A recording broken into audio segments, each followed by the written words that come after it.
Você pode se sentar, por favor. Quero com muita alegria convidar o pastor Sebastião Júnior, que estará pregando a quarta vez. O Júnior já é meu amigo desde a adolescência. Corremos muito um do outro, que a gente não se gostava. Destino é terrível, né? Uma vez eu fui para Campo Mourão, tinha umas moças bonitas lá que me ligavam, me convidavam para ir para lá. Ele andava com umas gangues, o passado dele é terrível. Essa música ali, ele cantou chorando, dizendo: Senhor, obrigado por me livrar do meu passado. E ele queria me pegar lá em Campo Mourão. Eu nem dava moral para ele, porque a minha intenção era conversar com as moças, né? Mas Jesus transformou a vida dele, deu uma na cabeça dele, aquelas cajadadas bem fortes, transformou ele. E aí ele veio, antes mesmo da gente estar aqui, deu muito... Vamos para a mensagem, né? Ele já esteve aqui em Lençóis, na juventude, na época de seminarista, pastorada, passou também dificuldade com ele aqui.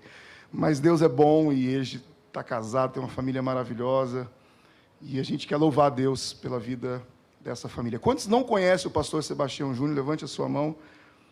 Um grupo considerável de pessoas. E vamos ouvir a voz de Deus através dos seus servos. Estenda as suas mãos, vamos orar por ele. Pai, nesse quarto período nós queremos pedir que o Senhor continue falando conosco, assim como o Senhor falou nos demais cultos, que a tua voz seja transmitida pela vida do seu servo. Assim nós oramos e te agradecemos em nome de Jesus. Amém. Boa noite a todos, que a graça e a paz de Cristo Jesus estejam em sua vida, na vida de sua família e de toda a igreja, amém? A sorte dele é que quando eu pego o microfone eu tenho que falar somente do Evangelho, né? Porque daí eu tenho 40, 30 minutos aqui, eu podia me defender muito bem dessas acusações levianas que ele fez aqui a meu respeito. A gente se conhece há muito tempo. Então, e hoje eu pastoreio a igreja onde ele foi adolescente. Eu acho que tudo isso é medo, né? Ele tenta eu começar a abrir a caixa de ferramenta e domingo que vem vocês pedirem um novo pastor para estar aqui. Corre esse sério risco. Mas foi uma época muito boa mesmo, aqueles encontros de Cianorte. E ele ia para Campo Mourão, se escalar no meu terreno, eu realmente não deixava não. Isso aí depois a gente foi ficando amigo. E hoje a nossa amizade é muito boa, graças a Deus. É um grande irmão que Deus me deu aí na caminhada. O Felipe e o Henrique devem estar brincando em uma sala por aí. A Ellen está aqui, minha esposa. E aqueles que não me conhecem, essa igreja, eu já estive aqui há muito tempo, quando era seminarista, e de uns 7, 8 anos para cá, eu tenho vindo aqui anualmente. Aí teve a pandemia, esse negócio todo que evitou aquela agenda normal do ano, mas graças a Deus deu para passar aqui. Faz bem para o coração da gente, faz bem para a amizade, pelo carinho, e ver essa igreja bonita que Deus tem construído, tem aí feito algo extraordinário, né? Essa igreja que tem cumprindo a missão de Deus, e Deus tem abençoado. Grandes são os desafios, e é uma igreja que a gente percebe que o Senhor tem sido gracioso, amoroso com essa igreja, e tem feito algo extraordinário. Se você pertence a essa igreja, agradeça a Deus, porque você tem uma boa igreja para congregar com a sua família, uma boa igreja para a sua família. Eu conheço muitas igrejas, conheci muitos pastores, e é um privilégio você ter uma boa igreja para servir com a sua família. Isso deve ser motivo da sua gratidão a Deus. Deus te deu uma boa igreja para você seguir, andar com Ele.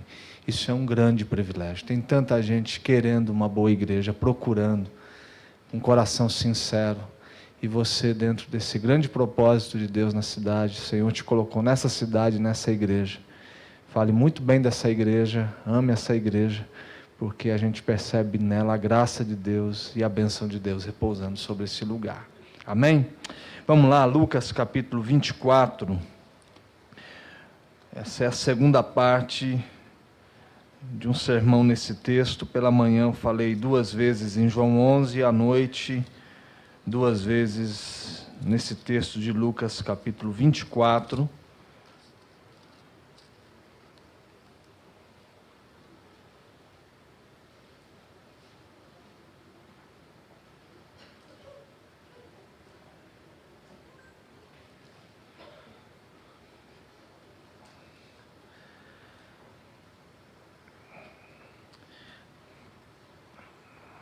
A gente vai falar do texto todo a partir do versículo 13 até o 35, mas eu vou ler a partir do 24. No culto das 6, eu li até o versículo 23. Versículo 24 de Lucas 24 diz assim: De fato, alguns dos nossos foram ao sepulcro e verificaram a exatidão do que disseram as mulheres, mas não o viram. Então lhes disse Jesus: Honestos e tardos de coração para crer tudo o que os profetas disseram. Porventura não convia que o Cristo padecesse e entrasse na sua glória? E começando por Moisés, discorrendo por todos os profetas, expunha-lhes o que a seu respeito constava em todas as Escrituras. Quando se aproximaram da aldeia para onde iam, fez ele menção de passar adiante, mas eles o constrangeram, dizendo: Fica conosco, porque é tarde e o dia já declina. E entrou para ficar com eles. E aconteceu que, quando estavam à mesa, tomando ele o pão, o abençoou, e tendo-o partido, lhes deu. Então se lhes abriram os olhos e o reconheceram, mas ele desapareceu da presença deles. E disseram um ao outro: Porventura não nos ardia o coração quando ele pelo caminho nos falava, quando nos expunha as Escrituras? E na mesma hora, levantando-se, voltaram para Jerusalém, onde acharam reunidos os 11 e outros com eles, os quais diziam: O Senhor ressuscitou e já apareceu a Simão.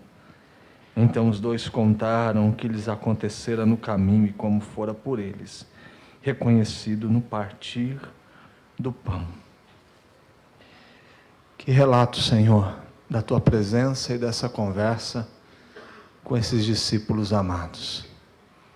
Como é bom saber que essa experiência não é única, não foi para eles como discípulos especiais, mas ela pode ser vivida nessa noite. Que os nossos olhos se abram, que o nosso coração venha arder e que a gente possa Te perceber nesse tempo que estamos aqui. Senhor, coloque a palavra na minha boca. Aquilo que Paulo disse em suas cartas, que ele queria ser conhecido por falar a mensagem do Evangelho. Eu não sou capaz de falar por mim mesmo, através do meu conhecimento, mas o Teu Espírito, que nos foi dado e habita em nós, disse que ao abrirmos a nossa boca, o Senhor falaria por intermédio das nossas vidas. E é nessa certeza que eu me dirijo à Tua igreja, esse povo que é do Senhor, ovelhas do Teu rebanho, gente que o Senhor salvou e comprou com alto preço, preciosas aos Teus olhos. Que haja todo respeito da minha parte, carinho e amor por estas vidas. Que haja da minha parte sinceridade com o Senhor. E que eles consigam Te ouvir através da minha voz. Que eles Te obedeçam através daquilo que o Senhor vai dizer. E que o Senhor toque nos corações, transformando-os para a glória do Senhor. Obrigado porque o Senhor está aqui. Obrigado pela Tua presença. Obrigado, Senhor, por esse sopro do Teu Espírito sobre o Teu povo. Obrigado por essa mesa. Obrigado. Amém. No primeiro momento eu falei sobre esse caminho de Emaús, que é um caminho que todo discípulo de Jesus em algum momento coloca os seus pés. Esse é um instante onde os discípulos, provavelmente é Lucas, um dos discípulos, e o outro é Cleopas, estão caminhando com o coração pesado, e a conversa é sobre o acontecimento da sexta-feira, a crucificação. Dia difícil para os discípulos, dia complicado, onde os sonhos desabaram, perderam o chão. Eles imaginavam que seria um outro tipo de acontecimento, uma outra história. Havia um pensamento comum que o Messias seria revelado a partir da sua possessão de um trono político, religioso e econômico. E aí eles viram o Messias fragilmente sendo colocado nas mãos de soldados romanos, homens batendo e ele sendo jogado de um lado para o outro, não dizendo uma só palavra. Aquilo que Isaías disse no capítulo 53, que como ovelha muda estava sendo levado ao matadouro. Aquilo que ele disse que as pessoas escondiam o rosto, está acontecendo. E nada daquele ideal que estava na cabeça dos discípulos estava se desenhando. E aí passa o sábado, dia difícil, onde provavelmente o sono não veio, alguns desses discípulos não conseguiram dormir. Simão pode ter sido um, porque carrega o fracasso de ter negado o mestre. Esses daqui estão imaginando, e agora o que vai ser da nossa vida? Aqueles pescadores comuns que haviam deixado tudo para segui-lo, dizendo, e agora? Cadê aquele projeto de vida extraordinário? Como que vai ser a nossa vida? Um monte de questionamento. E eles saem caminhando agora em direção a Jerusalém. É aquele momento de se encontrar com uns com os outros para ver se encontram sentido, significado e resposta para esses acontecimentos. E é nessa jornada que Jesus se aproxima, como um homem comum. E ao chegar do lado, ele pergunta, e aí, amigos? Qual é o motivo da conversa? Qual é o papo? Eles olham, e os olhos estão fechados, eles não conseguem perceber quem ele é. E diz, onde você estava? Está todo mundo falando só sobre um assunto. É só sobre um acontecimento. O de sexta-feira à noite, quando os céus se tornaram trevas, onde o mundo foi abalado, o Jesus, o Nazareno, foi morto, crucificado e não reagiu. E não tem outro assunto, não tem uma outra notícia, é isso que conversa em cada esquina, em cada ambiente, onde tem um cafezinho, a conversa é essa. E aí ele diz, por que vocês estão preocupados? E eles entristecidos respondem, porque ele já não está mais aqui. Nós esperávamos um acontecimento totalmente diferente. O que na nossa mente estava é que ele ia redimir Israel, que hoje nós estaríamos em festa, que nós estaríamos regozijando os acontecimentos de sexta-feira. Era aquele momento onde ele marchou para Jerusalém. A gente imaginava uma história totalmente oposta, mas tudo deu errado. Parece que tudo aquilo que a gente imaginava não aconteceu. E aí, para que a gente possa ir para a segunda parte dessa história, no primeiro momento eu disse que muitas vezes as últimas notícias tampam os nossos olhos para percebê-lo. Esse caminho de Emaús é aquele caminho que as últimas notícias arrancam da gente a possibilidade de percebê-lo. Sabe aquilo que acontece na semana, aconteceu no sábado à noite, que tira o nosso chão e a gente olha para o lado e fala, cadê? Onde ele está? E mesmo que ele se aproxime, a gente está tão perdido na nossa preocupação, o piano está tão pesado nas nossas costas, que a gente diz, eu não estou conseguindo ver nada. Então, esses últimos acontecimentos produzem isso. A outra coisa que eu disse foi sobre esse ambiente de preocupação e tristeza instalado na nossa alma. Esse é o caminho de Emaús, é esse caminho do medo, da insegurança, que respeitosamente ele se aproxima, não para denunciar, não para dizer homens frágeis, mulheres e homens que não creem em mim, onde já se viu vocês terem um comportamento como esse, depois de tudo que vocês viram, experimentaram. Esse Cristo que se aproxima na nossa jornada de fé e respeita esse medo, essa incredulidade, essas incertezas que tomam o nosso coração. Há espaço para isso na jornada. Há espaço para conversar com Ele sobre aquilo que a gente não está crendo no que Ele pode fazer ou no que Ele irá fazer. Há espaço para olhar para Ele e dizer, não é essa história que eu esperava. Não era esse o roteiro que eu gostaria de ter escrito. Se eu tivesse condições de escrever a história, provavelmente ela teria sido diferente dessa história que você, tendo poder para construir, não está fazendo. Essa coragem que Ele permite que a gente tenha de olhar para Ele e dizer, não esperava esse tipo de redenção, não esperava esse tipo de acontecimento. Então esse é o caminho dos discípulos de Jesus. Esse caminho onde tem hora que a gente está exaltando ao Senhor, carregado de fé, crendo em promessas, fazendo afirmações sobre quem Ele é, mas também tem dias que os acontecimentos, a última notícia do dia joga a gente no chão. E a gente passa a ter medo, a gente fica inseguro, a gente fica tateando no escuro procurando encontrá-lo. Os nossos olhos ficam cegos para percebê-lo perto da gente. Parece que Ele se foi. Parece que a presença agora já não existe. Há um senso de ausência divina. A gente não percebe que Ele está junto.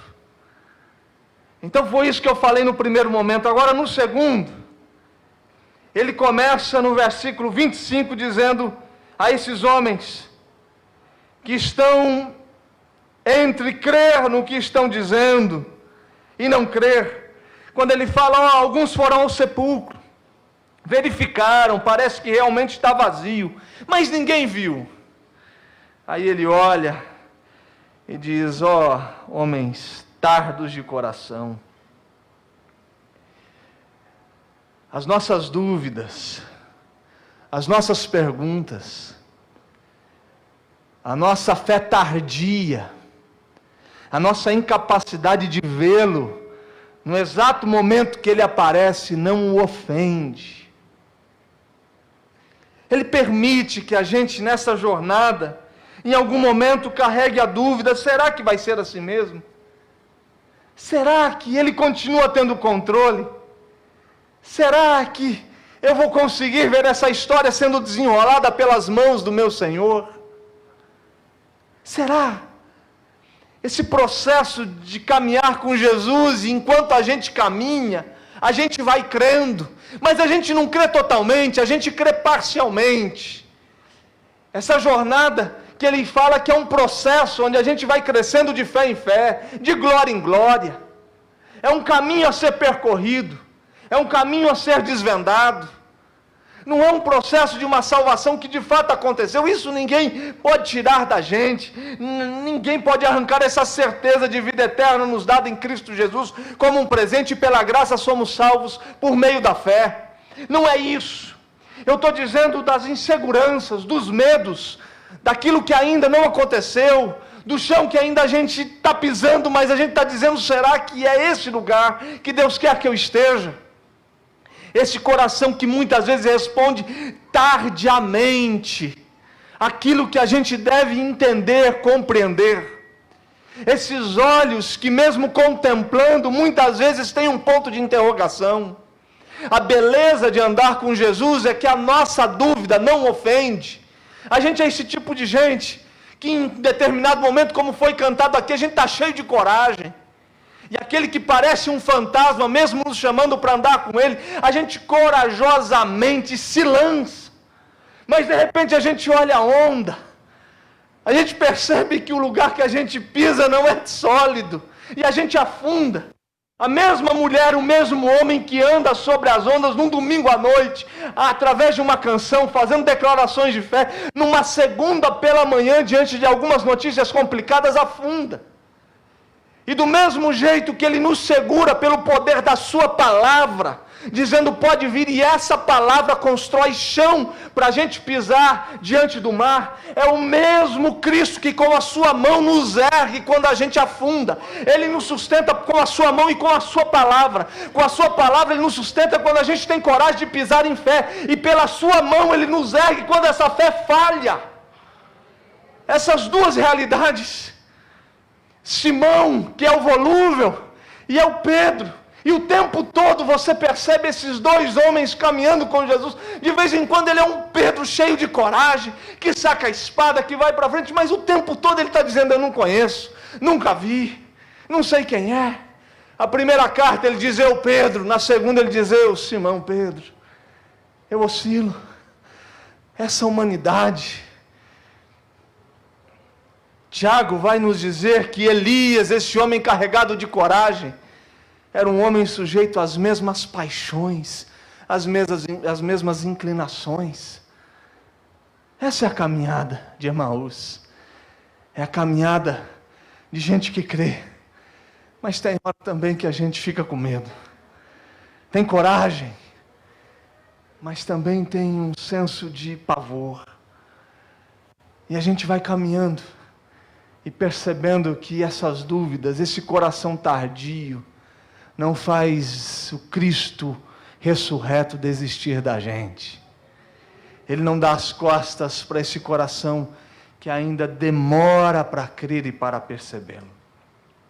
A segunda coisa é quando ele começa a contar toda a história. No versículo 27, ele começa por Moisés, discorrendo, perceba, e eles estão conversando e caminhando.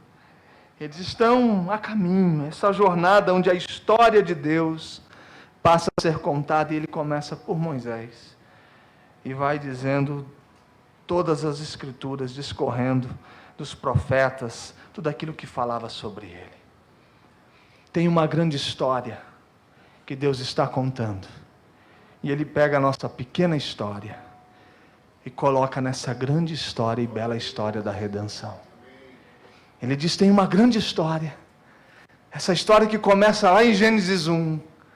De repente chamando um homem já avançado em idade, fazendo-lhe uma promessa, que passa por um povo, que caminha 40 anos, que consegue vencer um tempo onde reis não existiam, os juízes governavam, que passa por Saul, Davi, Salomão, que chega nos profetas, que vai oscilando entre um povo que crê, esfria, se distancia, se afasta, se arrepende, volta, o tempo todo o ciclo acontecendo. Uma grande história, onde uma mulher é visitada por um anjo que lhe faz uma promessa, e diz que do seu ventre chegará o Emanuel, o Messias, o Deus, e de maneira espetacular, essa criança nasce. Essa grande história da redenção de um homem que é totalmente Deus, mas é totalmente homem, que caminha, que pisa esse chão, vira gente, que aquilo que Paulo vai nos dizer na carta aos Filipenses, que deixou a glória, se fez homem e habitou entre nós, sendo homem, se fez servo, e o mais humilde dentre todos os homens, aquele que caminhou, curou pessoas. Essa é a grande história, que vai para uma cruz, se entrega, redime toda a humanidade, só pode ser salvo por intermédio dessa redenção. O perdão de Deus foi derramado, essa cruz sustenta o universo.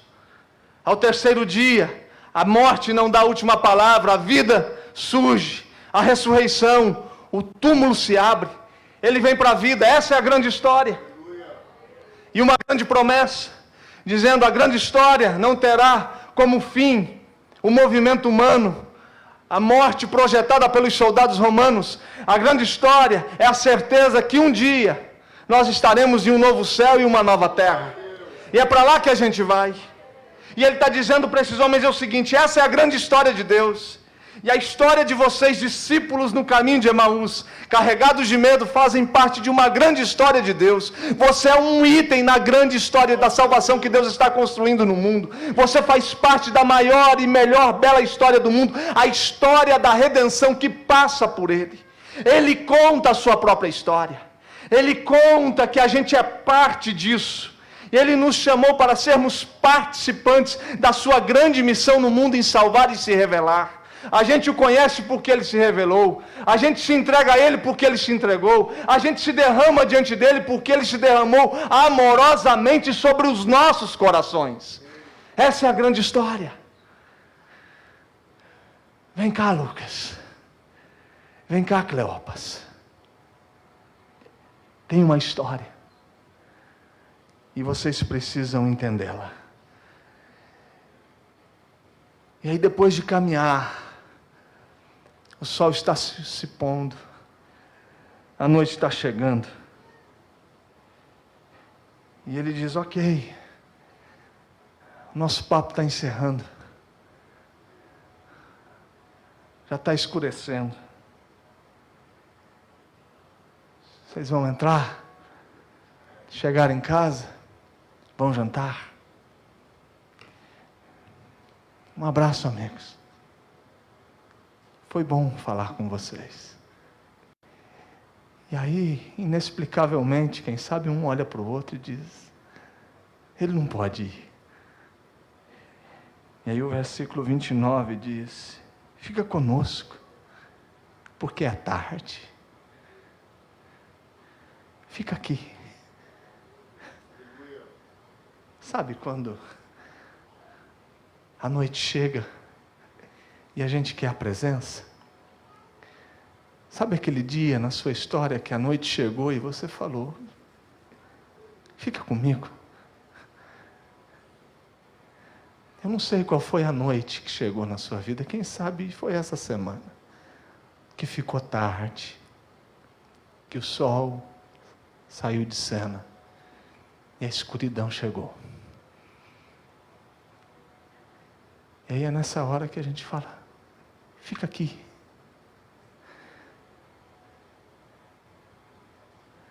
Mesmo que seja em silêncio, fica aqui. Você entende o que é isso? Senta na mesa. Vem comigo para o quarto. Não me faça viver essa noite sem você. Não me deixa experimentar desse luto sem tua presença. Não deixa eu viver a enfermidade da minha mãe. Ficou tarde. Entra. Fica, Senhor. Já se faz tarde. Lembra dessa? Tens meu coração para pousar. Fica. Quem sabe tem coração aí dizendo: fica. Porque não está legal em casa. Fica, Jesus, porque se o Senhor não ficar, o divórcio vai chegar.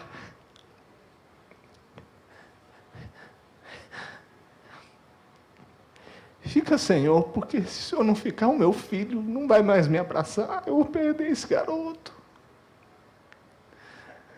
A gente quer um fica de Jesus diante da angústia e da tristeza que a gente carrega no caminho de Emaús. A gente quer que Ele fica com a gente diante da tristeza e da desilusão que o caminho de Emaús proporciona para a gente. A gente quer que Ele fica diante das preocupações que a gente carrega e desse fardo que veio sobre os nossos ombros. A gente olha e fica, Senhor. Mas e aí? O que a gente não fica? A gente constrange Jesus porque a gente percebe que a solidão é uma coisa insuportável. Quem sabe nessa noite Tem muita gente dizendo para ele ficar. A noite chegou depois de uma semana difícil.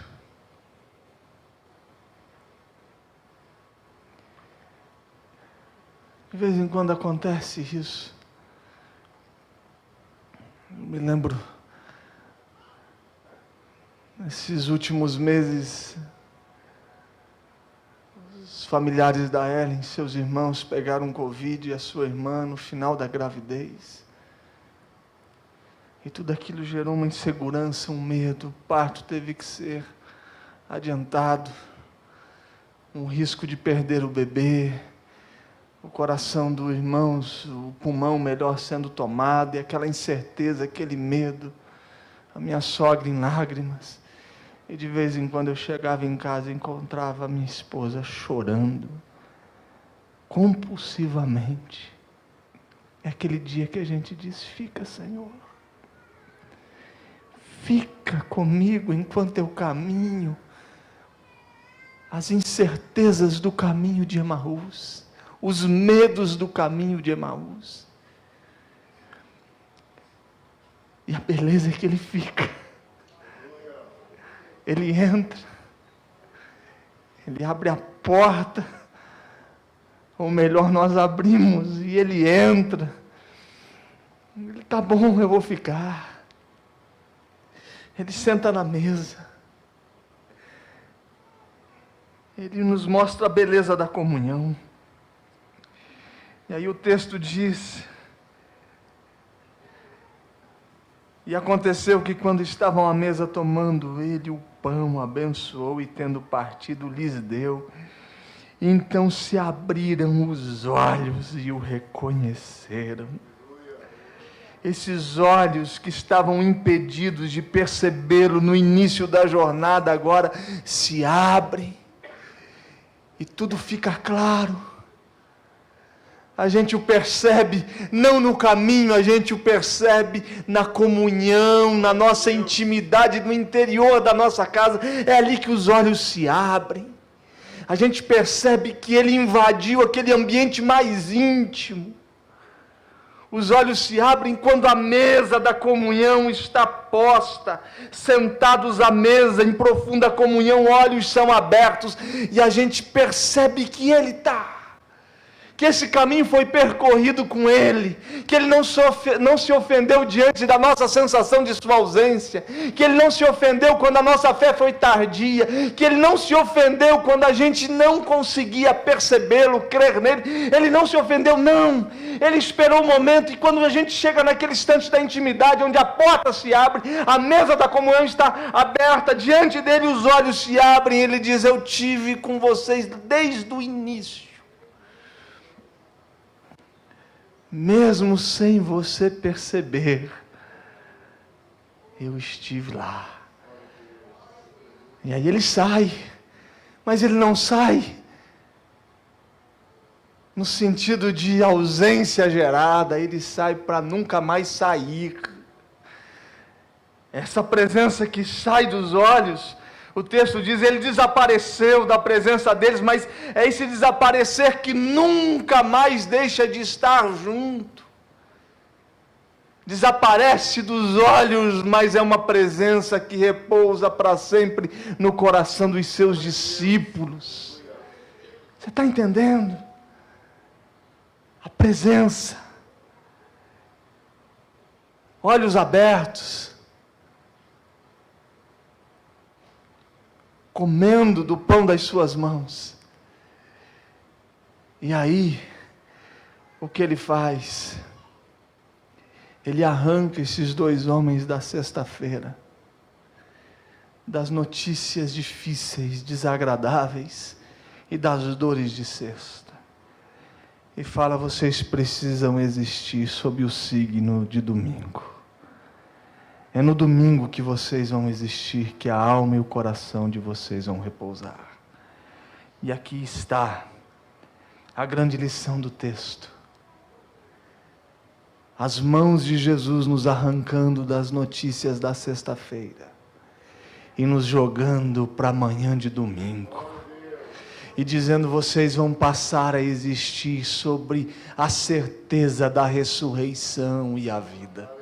Vocês já não existem mais sobre as convicções das notícias da sexta-feira. Vocês existem sobre a melhor e boa notícia que já se ouviu.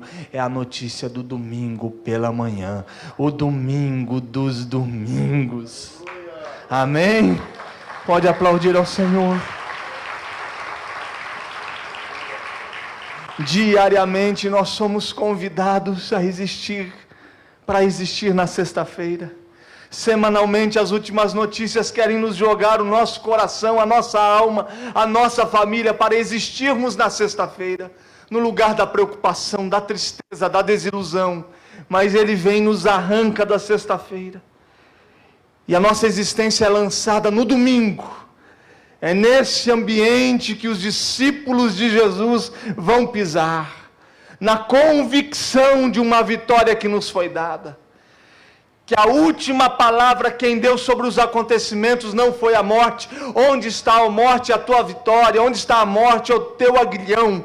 Vencida e tragada foi a morte na cruz, porque o domingo pela manhã a melhor notícia é que o túmulo está vazio. No dia 26 de maio de 2008, eu tive a notícia que me jogou para sexta-feira. Era para eu existir lá. Era para a minha alma estar lá até hoje. Sua mãe se foi. Precocemente. 55 anos. E eu tive que viver a jornada do caminho de Emaús. Vivendo sobre as notícias da sexta-feira. Acordando e dormindo e pedindo para que Ele ficasse comigo, porque já era tarde. Mas a minha alma estava na sexta-feira. O meu coração se alojava na sexta-feira. Mas aí chega o dia que graciosamente os meus olhos se abrem, o meu coração arde, e Ele carinhosamente me coloca para existir de novo no domingo. Consolado, fortalecido, curado. Em agosto de 2014, novamente, a última notícia era para que eu fosse viver na sexta-feira, e eu fui para lá. Seu pai se foi. Novamente a minha alma vai para os últimos acontecimentos da minha vida. E lá vai eu caminhar no caminho de Emaús, com a minha alma e o meu coração, vivendo a tristeza dos últimos acontecimentos. Passam-se alguns meses, e carinhosamente Ele caminha comigo, e Ele vai se permitindo se perceber. Ele não fica ofendido com essa fé tardia que demora a ser consolado, mas inexplicavelmente tem o dia que a gente amanhece, Ele arranca a gente da sexta-feira e faz a gente mergulhar no domingo. E eu fui consolado, fortalecido, renovado. Domingo passado eu chego em casa. Inexplicavelmente minha casa foi invadida. 4 homens arrombaram a minha casa. Levaram os nossos computadores. Chegando da igreja. É um convite para que eu exista na sexta-feira. Para que eu trilhe o caminho de Emaús.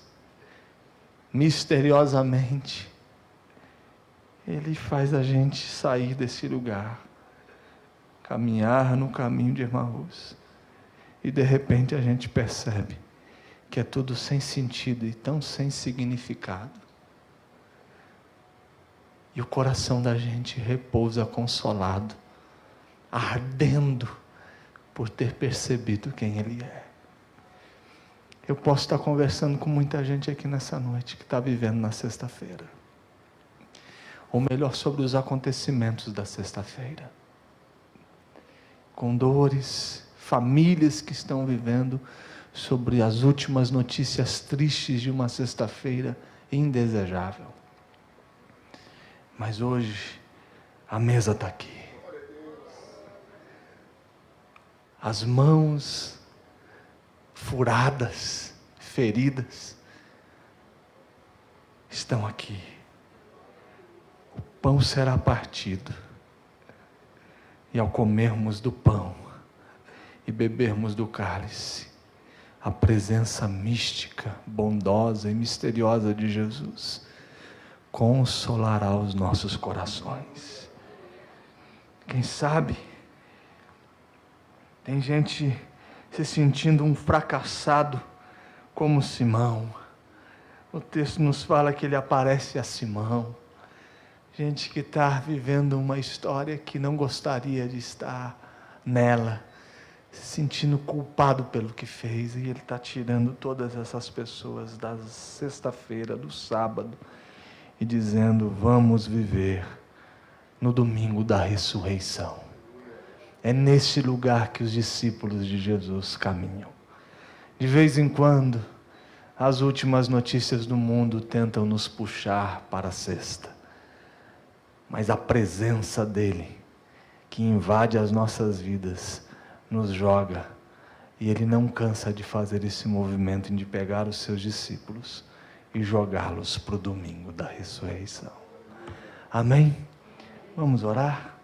Coloque-se em pé.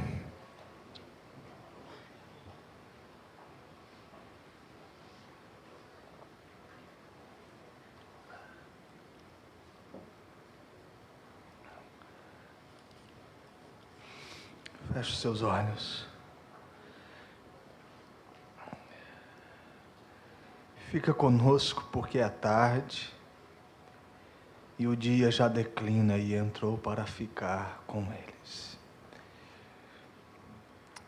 Senhor, quantas vezes na nossa vida a noite chega, o dia se vai e a gente sabe que uma noite, diante das notícias difíceis da vida, se torna tão complicada. Que o Senhor agora entre nas noites frias e complicadas, duras e tristes de inúmeras pessoas aqui nesta noite. Aqueles que estão aqui, aqueles que estão nos vendo em casa e aqueles que, porventura, em algum momento, vai ouvir essa mensagem. Fica conosco. Entra nas nossas vidas, faz o nosso coração arder e abre os nossos olhos para te ver. Diante das dores, medos, sofrimentos que carregamos. Obrigado porque a gente não vive na sexta-feira. O lugar onde o Senhor nos convida para viver é o domingo pela manhã, onde a ressurreição e a vida se faz presente. Em nome de Jesus.